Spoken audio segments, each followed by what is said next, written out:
Friends, सत्य study junction में आपका स्वागत है। और आज मैं आपके लिए लीडिंग केस लेकर आई हूँ 3rd ईयर 2nd सेमेस्टर का, मतलब 6 सेम का। और सब्जेक्ट है व्यवहार प्रक्रिया संहिता एवं परिसीमा अधिनियम, यानी कि code of civil procedure and limitation act. चलिए, इसमें 5 केस है। फर्स्ट केस है PH Patil appellant versus Kalgonda Siddhagonda Patil and others, वादीगण उत्तरार्थीगण। इस केस का रेफरेंस है 1957 SC 363, जिसका सब्जेक्ट था, चूँकि यह मामला व्यवहार प्रक्रिया संहिता के आदेश 6 नियम 17 जो वाद पत्र में संशोधन के संबंध में है, उसके बेस पर यह आधारित है।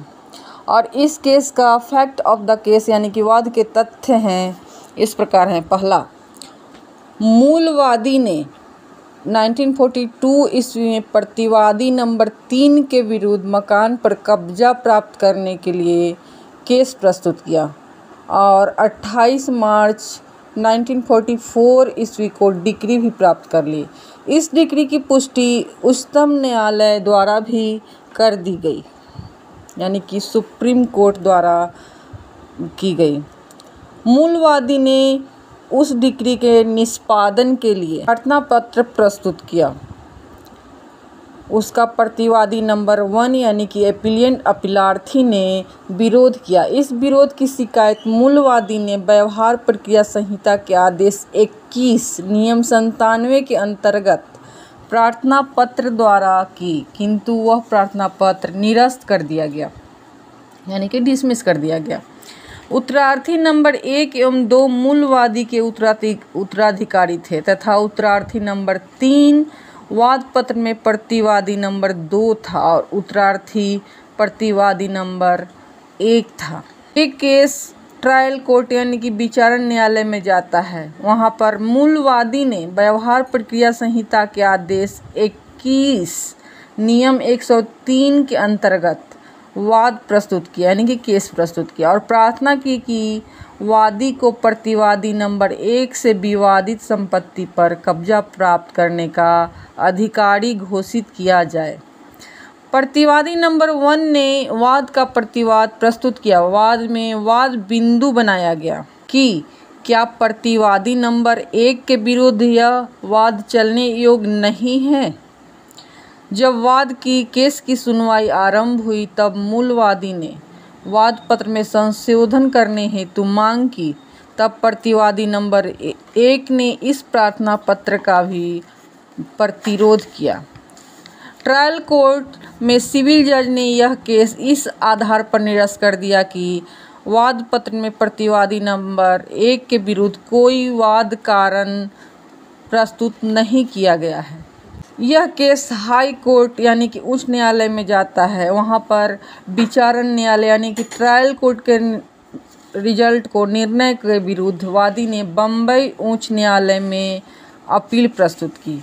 उच्च न्यायालय ने अपील स्वीकार कर ली तथा वाद पत्र में संशोधन का प्रार्थना पत्र भी कुछ अमेंडमेंट खर्च यानी कि खर्चा लगाकर स्वीकार कर लिया।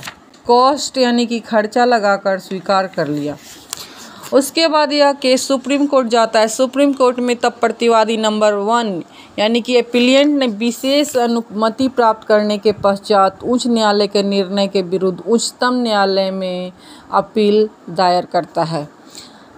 अपीलार्थी की ओर से 2 तर्क दिया जाता है, यानी कि 2 तर्क प्रस्तुत किया जाता है। पहला यह कि संशोधन प्रार्थना पत्र समय अवधि के पश्चात प्रस्तुत किया गया है और दूसरा यह कि इस प्रकार की वाद पत्र की त्रुटि संशोधन द्वारा सही नहीं की जा सकती है। एप्लिएंट का कथन था कि व्यवहार प्रक्रिया संहिता के आदेश 21 नियम 103 के अंतर्गत केस प्रस्तुत करने की अवधि आदेश 21 नियम 97 के अंतर्गत पारित आदेश के दिनांक से 1 वर्ष होती है।